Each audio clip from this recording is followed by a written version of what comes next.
Good morning student and welcome back again. जैसे कि आप सभी को पता है, हमारा चैप्टर 8 दैट इज़ मोशन चल चुका था। काफ़ी हद तक हम इसके अंदर क्लियर पढ़ भी चुके थे। आइए आज इसी को हम कंटिन्यू करते हुए नेक्स्ट मूव करते हैं। वन बाय वन मैं आपके सामने से स्लाइड को मूव कराऊंगा। आप देख लीजिएगा, अगर कोई स्लाइड आपको ऐसा लगता है कि स्लाइड का वर्क हमने अपनी कॉपी में नहीं किया हुआ है, तो आपके पास सारी वीडियोस का लिंक है। डायरेक्टली आप उस लिंक को ओपन कर उन वीडियो को देखकर अपना वर्क कंप्लीट कर सकते हैं। सबसे पहले हमने देखा था कि हमारा चैप्टर किस तरह से प्रोसीड करेगा। उसके बाद हमने देखा था किसी भी बॉडी की दो फिजिकल स्टेट हो सकती है, रेस्ट और मोशन। फिर उनकी डेफिनेशंस के बारे में पढ़ा था। फिर हमने देखा था कि मोशन हमारे तीन टाइप के हो सकते हैं डिपेंडिंग अपॉन द पाथ, कि किस पाथ पर वो चल रहा है, उस पाथ के को डिपेंड कराते हुए हमारे मोशन तीन टाइप्स के आ गए थे। उसके बाद हमने कुछ फिजिकल क्वांटिटी के बारे में पढ़ा था, जैसे कि स्केलर और कह सकते हैं वेक्टर क्वांटिटी के बारे में हमने देखा। उसके बाद हमने देखा कि डिस्प्लेसमेंट और डिस्टेंस क्या होता है, डिस्टेंस और डिस्प्लेसमेंट में डिफ्रेंशिएट क्या होता है। उसके बाद हमने कुछ न्यूमेरिकल लगाए थे किसके भी हाफ पर, डिस्टेंस और डिस्प्लेसमेंट के भी हाफ पर। उसके बाद हमने देखा था कि हमारी एक बॉडी है, उस बॉडी के दो टाइप, उसके बॉडी के मोशन क्या हो सकते हैं, दो टाइप के हो सकते हैं, यूनिफॉर्म और non uniform motion. Uniform motion क्या होता है, उसका ग्राफ कैसे जाएगा, नॉन यूनिफॉर्म क्या होता है, उसका ग्राफ कैसे जाएंगे, उसके बारे में हमने देखा था। उसके बाद नॉन यूनिफॉर्म मोशन अगर हुआ तो हमारा मोशन एक्सेलरेटेड मोशन है या फिर डीएक्सेलरेटेड मोशन है, उसके बारे में हमने देखा था। उसके बाद हमने देखा था कि हमारा स्पीड क्या होता है, स्पीड का फॉर्मूला क्या होता है, उसकी एसआई यूनिट क्या होती है। अगर यूनिफॉर्म मोशन है तो स्पीड कैसी होगी, और अगर नॉन यूनिफॉर्म मोशन है तो स्पीड कैसे कैलकुलेट करेंगे। उसके बाद एक नई टर्म आई थी वहाँ पर, एवरेज स्पीड आपको पढ़ाया गया था कि टोटल डिस्टेंस कितना ट्रैवल किया डिवाइड बाय टोटल टाइम कितना ट्रैवल किया। उसके बाद इसके हमने कुछ न्यूमेरिकल देखे थे, जैसे कि नीचे इसकी डिस्प्ले पर आपको दिख रहा है ना एग्जाम्पल, ये उसके हमने एग्जाम्पल देखे थे। उसके बाद हमने देखा था कि कन्वर्जन फैक्टर क्या, कि हम अगर हमारी कोई स्पीड किस में दे रखी है, आपको किलोमीटर पर आवर में दे रखी है, और उसको चेंज करवा रहे हैं किस में, मीटर पर सेकंड में, या फिर मीटर पर सेकंड में दे रखी है और किस में चेंज करवा रहे हैं, किलोमीटर पर आवर में, तो हम कैसे कन्वर्ट करेंगे। उसके बाद आपको एक न्यूमेरिकल कराया गया था जिसमें आपको दोनों क्वांटिटीज़ कह सकते हैं, दोनों कह सकते हैं स्पीड को निकालना था, किस किस में, मीटर पर सेकंड में भी और किलोमीटर पर आवर में भी। उसको आपने देखा था कैसे निकाला था हमने। उसके बाद आज हम एक नई टर्म पढ़ने वाले हैं, दैट इज़ वेलोसिटी, कि ये वेलोसिटी होता क्या है। अब वेलोसिटी आज तक हो सकता है किसी बच्चे ने पढ़ा हो, लेकिन अधिकतर जो होगा आज तक आपने सिर्फ और सिर्फ स्पीड के बारे में सुना हो कि स्पीड क्या होती है। अब ये वेलोसिटी क्या है, वेलोसिटी के बारे में क्या, जैसे आपने अभी पीछे चैप्टर में देखा था क्या, कि आपने डिस्टेंस तो शुरू से पढ़ रखा है, डिस्टेंस क्या होता है, लेकिन वहाँ पर एक नई टर्म आई थी डिस्टेंस से रिलेटेड, क्या आई थी वहाँ पर, डिस्प्लेसमेंट आई थी। दोनों में डिफरेंस क्या था, वहाँ पर था डिस्टेंस हमारा एक स्केलर क्वांटिटी थी और डिस्प्लेसमेंट क्या था, हमारा वेक्टर क्वांटिटी थी। डिस्टेंस क्या था, एक्चुअल पाथ जो किसी भी बॉडी ने ट्रैवल करा वो डिस्टेंस थी, लेकिन डिस्प्लेसमेंट क्या था, किसी भी दो इनिशियल और फाइनल पॉइंट के बीच में क्या होना, शॉर्टेस्ट पाथ जो होगा वो डिस्प्लेसमेंट थी। वहाँ पर आपने देखा था कि डिस्टेंस हमारा हमेशा पॉजिटिव रहेगा, लेकिन आपने देखा था डिस्प्लेसमेंट आपका ज़ीरो भी हो सकता है, नेगेटिव भी हो सकता है और पॉजिटिव भी हो सकता है। वहाँ पर आपने देखा था कि डिस्टेंस डिस्प्लेसमेंट के बराबर हो सकती है, ऐसे डिस्प्लेसमेंट डिस्टेंस के बराबर हो सकता है, या फिर अगर बराबर नहीं होगा तो डिस्प्लेसमेंट हमेशा डिस्टेंस से क्या होगा, कम होगा। वहाँ पर आप ये सब चीज़ पढ़ चुके थे।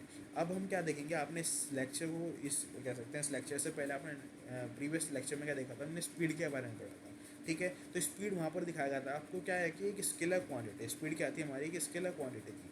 लेकिन अब हम बात करेंगे वेलोसिटी की, तो वेलोसिटी क्या है, वेलोसिटी भी एक स्पीड है। ध्यान से सुनना कि वेलोसिटी क्या है, वेलोसिटी भी किसी भी बॉडी की एक स्पीड ही होती है, लेकिन उसके अंदर स्पीड में और वेलोसिटी में डिफरेंस क्या होता है, स्पीड के अंदर सिर्फ और सिर्फ आपके पास मैग्नीट्यूड होता है, कोई डायरेक्शन नहीं होगी। लेकिन वेलोसिटी के पास स्पीड, यानी कि जो हमारी स्पीड होगी, जिसको हम नाम अपना क्या देंगे, वेलोसिटी देंगे, उसके पास क्या होगी, एक पर्टिकुलर डायरेक्शन भी होगी, एक फिक्स डायरेक्शन होगी। यानी क्या मतलब हुआ, अगर उसकी किसी बॉडी के पास स्पीड है तो सिंपल स्पीड है, कोई दिक्कत नहीं है, लेकिन अगर उस स्पीड के साथ हम डायरेक्शन की बात और कर दें, ठीक, तो वो अब स्पीड नहीं रहेगी और उसको एक नया नाम दे देंगे हम क्या, कि वो अब हमारा क्या बन जाएगा, वेलोसिटी बन जाएगा। क्या बन जाएगा हमारा, वेलोसिटी। तो वेलोसिटी और डिस्टेंस, स्पीड में वेलोसिटी और स्पीड में आपको डिफरेंस समझ में आया होगा। स्पीड हमारी स्केलर क्वांटिटी है और वेलोसिटी क्या है, हमारी वेक्टर क्वांटिटी है। क्या मतलब है, स्केलर क्वांटिटी कौन से होते हैं, जिसके पास सिर्फ मैग्नीट्यूड होता है, और वेक्टर क्वांटिटी कौन से होते हैं, जिनके पास मैग्नीट्यूड भी है और साथ में डायरेक्शन भी है। ठीक है, तो चलिए स्पीड की बात करते हैं। तो स्पीड पे क्या थी, स्पीड पे सिर्फ और सिर्फ आपके पास मैग्नीट्यूड था, तो जिस कारण क्या हुआ, स्पीड हमारी स्केलर क्वांटिटी हुई। लेकिन वेलोसिटी के पास क्या है, मैग्नीट्यूड तो है ही, साथ में डायरेक्शन भी है, तो कैसी क्वांटिटी हुई हमारी, वेक्टर क्वांटिटी हुई। अब जरा बात करते हैं दोनों में और डिफरेंस क्या है। जब आपने स्पीड को कैलकुलेट किया था तो स्पीड का फॉर्मूला आता है speed is equal to distance upon time, ठीक, क्योंकि स्पीड कैसी थी स्केलर क्वांटिटी, तो हमने डिस्टेंस भी कैसे ले लिया स्केलर, क्योंकि डिस्टेंस भी स्केलर क्वांटिटी है, तो वहाँ पर डिस्टेंस अपॉन टाइम किया तो वहाँ पर एक नई टर्म निकल के आई थी क्या, स्पीड। तो स्पीड क्या थी हमारी स्केलर क्वांटिटी, जिसके अंदर हमने क्या लिया था डिस्टेंस और टाइम। लेकिन जरा बात करते हैं वेलोसिटी की। वेलोसिटी में आप क्या लोगे, डिस्टेंस की जगह क्या ले लोगे आप, डिस्प्लेसमेंट, ठीक है, और डिवाइड बाय टाइम तो हो गई। तो वेलोसिटी क्या हुई, velocity is define as the ratio of the displacement divide by time. Speed क्या थी, डिस्टेंस अपॉन टाइम, लेकिन वेलोसिटी क्या हो गई आपकी, डिस्प्लेसमेंट अपॉन टाइम। इसी वजह से ही क्या है हमारी वेक्टर क्वांटिटी है, क्यों, क्योंकि ऊपर हमने कैसा क्वांटिटी ले रखी है, वेक्टर क्वांटिटी, पर डिस्प्लेसमेंट क्या है हमारी वेक्टर क्वांटिटी है, तो इसलिए हमारे ये क्या हो जाएगा, वेलोसिटी कैसे हो जाएगी, वेक्टर क्वांटिटी। यहाँ पे लिखा हुआ velocity is a vector quantity, ठीक। अब बात करते हैं वेलोसिटी में चेंज कैसे होगा। या तो आप वेलोसिटी की मैग्नीट्यूड में चेंज कर दें, क्या मतलब है कि पहले आप कितनी वेलोसिटी के साथ चल रहे थे 2 किलोमीटर पर आवर की, और आप चल रहे हैं कितने 3 किलोमीटर पर आवर की, तो वेलोसिटी में चेंज हुआ, तो ये भी चेंज है। लेकिन अगर उसकी मैग्नीट्यूड सेम है और हमने डायरेक्शन चेंज कर दी, क्या मतलब है कि पहले आप चल रहे थे 2 किलोमीटर पर आवर की स्पीड से किस में, नॉर्थ में, और अब चलने लगे 2 किलोमीटर पर आवर की स्पीड किस में, साउथ में, तो क्या होगा, पहले नॉर्थ थी अब होगी साउथ, मैग्नीट्यूड सेम, तो वहाँ पर मैग्नीट्यूड तो सेम रहा लेकिन डायरेक्शन चेंज हो गई, तो डायरेक्शन चेंज होने के कारण भी हम क्या कहेंगे, उसकी वेलोसिटी में चेंज हुआ। समझ रहे हो ना कि वैलो स्पीड कब चेंज होती थी, स्पीड चेंज जब होती थी जब 2 से 3 हो जाए, 3 से 4 नहीं कह सकते, उसके मैग्नीट्यूड में चेंज हो। लेकिन वेलोसिटी कब चेंज होगी, वेलोसिटी जब चेंज होगी जब उसकी या तो उसकी मैग्नीट्यूड में चेंज होता है या फिर उसकी डायरेक्शन में चेंज होता है, ठीक है। तो वेलोसिटी हमारी एक वेक्टर क्वांटिटी है। किस तरह से कैलकुलेट करेंगे, velocity is equal to displacement upon time से कैलकुलेट कर लेंगे, और वो हमारी कैसे चेंज हो सकती है, या तो उसके मैग्नीट्यूड में चेंज हो जाए या फिर उसके डायरेक्शन में भी चेंज हो जाए, तो कर सकते हैं, ठीक है।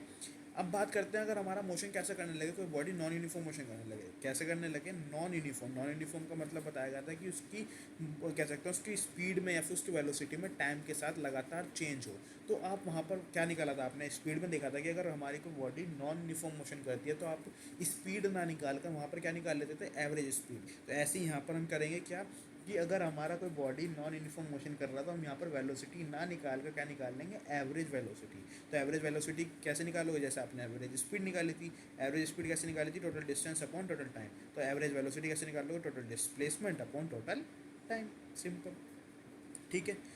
सेकेंड पॉइंट, अगर हमारी वेलोसिटी यूनिफॉर्मली चेंज हो, ध्यान सुन लेना, ये पॉइंट बहुत इंपॉर्टेंट है डिफ्रेंशिएट करने के लिए कि देखो आपने क्या देखा था, अगर स्पीड हमारी यूनिफॉर्मली चल रही है, स्पीड कैसे, यूनिफॉर्म मोशन, कोई बॉडी हमारी यूनिफॉर्म मोशन कर रही है, यूनिफॉर्म मोशन का मतलब क्या है कि उसकी स्पीड चेंज नहीं हो रही है, उसकी स्पीड कैसे है, कांस्टेंट है। अगर उसकी स्पीड कांस्टेंट है तो सिंपली हम क्या कर देते थे कि उस बॉडी की स्पीड जो भी है वो एज इट इज़ हम बोल देते थे।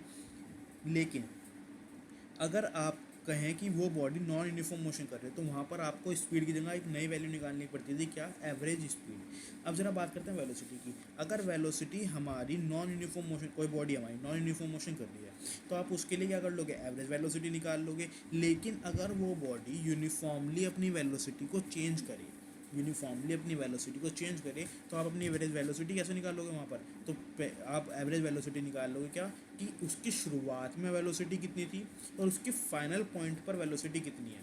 शुरुआत के पॉइंट पर उसकी वेलोसिटी कितनी थी प्लस फाइनल पॉइंट पर उसकी वेलोसिटी कितनी है, और उन दोनों का क्या निकाल लोगे आप, एवरेज, यानी कि initial velocity plus final velocity divide by 2। तो एक एवरेज आप ऐसे भी निकाल सकते हो, ठीक है। तो एवरेज वेलोसिटी निकालने के लिए आपको दो मेथड बता देंगे, क्या किया तो आप टोटल डिस्प्लेसमेंट कर दें डिवाइड बाय टोटल टाइम कर दें, या फिर आप इनिशियल पॉइंट की वेलोसिटी ले लें प्लस फाइनल पॉइंट की वेलोसिटी ले लें और उसको क्या करते हैं, उसका एवरेज निकाल लें। दोनों वेलोसिटी का क्या निकाल लें आप, एवरेज निकाल लें, तो सिंपली आप वहाँ से भी इसकी एवरेज वेलोसिटी कैलकुलेट कर सकते हो, ठीक है। इनिशियल वेलोसिटी को हम किससे रिप्रेजेंट करेंगे, देखो आज यहाँ ध्यान समझ लेना कि इनिशियल वेलोसिटी को हम किससे रिप्रेजेंट करेंगे, हमेशा स्मॉल u से, और फाइनल वेलोसिटी को हमेशा किससे रिप्रेजेंट करेंगे हम, स्मॉल v से, ठीक है। तो यहाँ पर लिखा हुआ where u is the initial velocity and v is the final velocity. ये दोनों सिंबल याद रखना, आगे बहुत काम आने वाले हैं, इन दोनों का मतलब क्या होता है, ठीक है। तो u क्या है यहाँ पर, इनिशियल वेलोसिटी की शुरुआत, जब उस बॉडी ने कर स्टार्ट मोशन किया था तो उसकी स्पीड कितनी थी, और v क्या है, फाइनल वेलोसिटी, यानी कि जब वो बॉडी अपने फाइनल डेस्टिनेशन पॉइंट पर पहुंच गई थी तो उसकी वेलोसिटी कितनी थी, ठीक है। अब जरा बात करते हैं इसके ऐसा यूनिट क्या है, बात बताओ, वेलोसिटी क्या है, वेलोसिटी भी तो स्पीड ही है, तो क्या होगी इसके ऐसा यूनिट, जो स्पीड की थी तो स्पीड की क्या थी, मीटर पर सेकंड, तो वेलोसिटी की क्या होगी, मीटर पर सेकंड, ठीक है। अब जैसे आपको बताया गया था कि डिस्टेंस हमारा कैसा होता है, हमेशा पॉजिटिव होता है, लेकिन डिस्प्लेसमेंट पॉजिटिव नेगेटिव जीरो तीनों हो सकता है। ऐसे यहाँ पे क्या होगा, स्पीड हमेशा पॉजिटिव होगी, लेकिन वेलोसिटी क्या हो सकती है, पॉजिटिव भी हो सकती है, नेगेटिव भी हो सकती है और जीरो भी हो सकती है। कोई डाउट यहाँ तक? ठीक है। उसके बाद बात करते हैं कि छोटी सी टर्म है, बस इतना ही है इसके अंदर और कुछ नहीं है। क्या है, इंस्टेंटेनियस स्पीड या फिर इंस्टेंटेनियस वेलोसिटी। कि अगर कोई बॉडी हमारी नॉन यूनिफॉर्म मोशन करे, देखो फॉर एग्जांपल मैं आपको दिखाने की कोशिश करता हूँ कि एक बॉडी हमारी ए पॉइंट से स्टार्ट किया, जस्ट वेट, कि अगर कोई बॉडी हमारी यहाँ से ए पॉइंट से स्टार्ट किया और मूव करते हुए फाइनल पॉइंट बी पर पहुँच गई, और बी तक पहुँचने में उसने अपनी स्पीड को लगातार कभी इंक्रीज़ किया, कभी डिक्रीज़ किया, कभी इंक्रीज़ किया, कभी डिक्रीज़ किया, ठीक है, तो आप क्या कर लोगे, आप वहाँ पर एवरेज वेलोसिटी या फिर एवरेज स्पीड निकाल लोगे, वो तो सिंपल, कोई दिक्कत नहीं है। लेकिन अगर आपसे कहा जाए कि एक पर्टिकुलर टाइम पर आपकी स्पीड कितनी थी, फॉर एग्जाम्पल की बात करें, आप स्टार्ट किया, आपने मोशन करना कहाँ से, मंसूरपुर से, और आपको जाना है मुजफ्फरनगर, ठीक है। आपने मंसूरपुर से स्टार्ट किया, सबसे पहले 20 किलोमीटर पर आवर चले, फिर कुछ टाइम बाद 20 की जगह 30 हो गए, 30 की जगह 50, 40, 60, 20, 70, 80, और ऐसे करते करते आप मुजफ्फरनगर पहुँच गए। यानी कि आपने अपनी वेलोसिटी को लगातार बार बार चेंज करते थे, ठीक है। और वहाँ पर जाकर आपसे पूछने लगे कि आपकी एवरेज वेलोसिटी या फिर आपकी एवरेज स्पीड कितनी है, तो आप सिंपली कैलकुलेट कर दोगे, कैसे, कि टोटल डिस्टेंस कितना है मंसूर मुजफ्फरनगर के बीच में, और टोटल डिवाइड बाय हमने टाइम कितना लिया।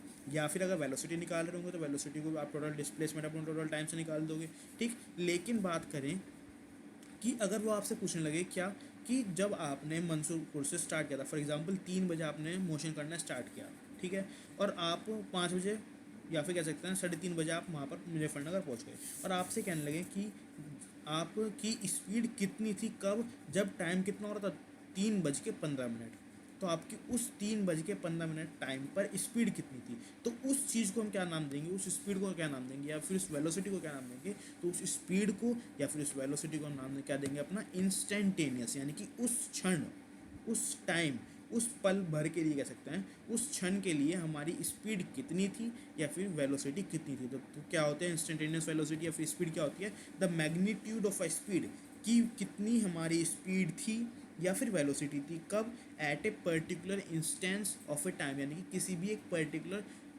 छोटे से पीरियड ऑफ टाइम के लिए, कि एक पर्टिकुलर टाइम के लिए हमारी स्पीड या फिर वेलोसिटी कितनी थी, उस पर्टिकुलर स्पीड को उस पर्टिकुलर टाइम के लिए, या फिर कह सकते हैं उस पर्टिकुलर स्पीड उस वेलोसिटी को उस पर्टिकुलर टाइम के लिए, उसको तो नाम देंगे क्या, इंस्टेंटेनियस स्पीड या फिर इंस्टेंटेनियस वेलोसिटी। इंस्टेंटेनियस का मतलब है कोई भी एक पर्टिकुलर कह सकते हैं स्मॉल इंटरवल ऑफ टाइम के लिए, यानी कि एक क्षण के लिए, कुछ पर्टिकुलर टाइम के लिए, ठीक है ना। तो उस पर्टिकुलर टाइम पर, जैसे कि 3:15 पर आपकी स्पीड कितनी थी, आपने 3 बजे स्टार्ट किया और 3:30 बजे आप पहुंच गए, और आपसे कहने लगे कि 3:15 पर स्पीड कितनी थी, तो एक पर्टिकुलर टाइम दे देना आपको कि 3:15 पर स्पीड कितनी थी या वेलोसिटी कितनी थी, तो उस 3:15 पर जो स्पीड आप कहोगे वो उसका नाम क्या होगा, आपका इंस्टेंटेनियस स्पीड, यानी कि उस क्षण की, उस पल की, उस टाइम की, उस छोटे से टाइम इंटरवल की आपकी स्पीड या फिर वेलोसिटी कितनी थी, ठीक है, समझ में आ रहा है ना। तो ये इंस्टेंटेनियस आपका क्या हो जाएगा, स्पीड या फिर वेलोसिटी। अब जरा एक न्यूमेरिकल लगा लेते हैं, बहुत ईजी न्यूमेरिकल है, क्या, कि एक बॉडी ने चलना स्टार्ट किया, न्यूमेरिकल का मतलब बता रहा हूँ मैं आपको, पढ़ लेना, यही मतलब है इसका सिंपल, कि एक बॉडी ने चलना स्टार्ट किया, ठीक है, और उस बॉडी ने क्या करा, अपनी आधी जर्नी, यानी कि उस फॉर एग्जांपल उसको ए पॉइंट से बी पॉइंट तक जाना था, और उसको ए पॉइंट से बी पॉइंट के बीच में क्या पड़ा, एक बिल्कुल मिड पॉइंट सी पॉइंट पड़ा, तो यानी कि उसने ए से सी तक तो ट्रैवल करा किसकी स्पीड से, 40 किलोमीटर पर आवर की स्पीड से, और फिर सी से बी तक, यानी कि आधी बची हुई डिस्टेंस कितनी स्पीड से ट्रैवल करी उसने, 20 किलोमीटर पर आवर से। तो अभी कह रहे हैं कि उसकी एवरेज स्पीड पूरी जर्नी के लिए कितनी होगी, तो कोई डाउट होना चाहिए इसमें, मेरे हिसाब से तो नहीं होना चाहिए, ठीक है। तो क्या कर दोगे, सिंपल आप दोनों वेलोसिटी का एवरेज निकाल दोगे, तो आपकी इस एवरेज स्पीड आ जाएगी। भाई आपको क्या निकालना है, एवरेज स्पीड तो निकालना, तो आप क्या करोगे, पहले उसकी स्पीड कितनी थी प्लस बाद में उसकी स्पीड कितनी थी, और डिवाइड बाय दोनों का, यानी कि जितनी भी हमने नंबर्स ऑफ क्वांटिटीज़ पे, आप एवरेज कैसे निकालते हो, अगर आपको दो चीज़ का एवरेज निकालना तो आप क्या करोगे, दोनों क्वांटिटी को प्लस कर दोगे, divide by numbers of quantity, यानी कि किससे कर दोगे, 2 से डिवाइड, और अगर आपको 3 का एवरेज निकालना तो तीनों का सम करोगे, डिवाइड बाय 3, 4 का निकालना तो चारों का सम, डिवाइड बाय 4, ऐसे तो करते हो। तो यहाँ पर किसका निकालना, दो स्पीड का एवरेज निकालना, तो क्या करोगे, दोनों का सम डिवाइड बाय 2। तो यहाँ पे आपने क्या कर दिया, average speed is equals to V1 plus V2 by 2। तो V1 की वैल्यू कितनी है 40 किलोमीटर पर आवर, और V2 की वैल्यू कितनी है 20 किलोमीटर पर आवर। तो 40 प्लस 20 डिवाइड बाई 2 60/2 यानी कि 30 किलोमीटर पर आवर। अच्छा, अगर इसी क्वेश्चन को चेंज कर दें, थोड़ा सा ट्रिकी बना दें, कैसे कि अगर वो कहे कि उसने अपनी आधी जर्नी तो किसकी स्पीड से ट्रैवल करी है 40 किलोमीटर पर आवर, ये तो सेम है, लेकिन आधी जो स्पीड उसने ट्रैवल करी है वो किस में करी है 20 मीटर पर सेकेंड में, किस में करी है 20 मीटर पर सेकेंड में। तो अब क्या करोगे, क्या अब भी 40 प्लस 20/2 कर दोगे, नहीं, अब ऐसा नहीं करोगे। अब क्या करोगे, पहले दोनों क्वांटिटीज़ को सेम करोगे, या तो दोनों को किलोमीटर पर आवर में चेंज करोगे या फिर दोनों को मीटर पर सेकंड में चेंज करोगे। भाई ये तो 40 किलोमीटर पर आवर पहले से ही है, अब इसको हम 20 मीटर पर सेकंड जो हमें दे रखा है, अब जो बाद में क्वेश्चन में दिया है 20 मीटर पर सेकंड, उसको हम किस में चेंज कर लेंगे, मीटर किलोमीटर पर आवर में। तो कैसे चेंज करोगे आप, 18/5 से मल्टीप्लाई करके, तो 18/5 से मल्टीप्लाई कर देंगे आप, तो किस में चेंज हो जाएगी 20 किलोमीटर पर आवर में, सॉरी 20 मीटर पर सेकंड किस में चेंज हो जाएगी, किलोमीटर पर आवर में। और जब दोनों क्वांटिटीज़ किस में जाएगी, किलोमीटर पर आवर में, तो सिंपल उन दोनों का एवरेज निकाल सकते हो। ठीक है, आज इतने ही रखते हैं। थैंक यू एंड अगेन, यही भाई आज के तारीख में सबसे ज़्यादा, इससे ज़्यादा इंपॉर्टेंट बात तो कुछ हो ही नहीं सकती।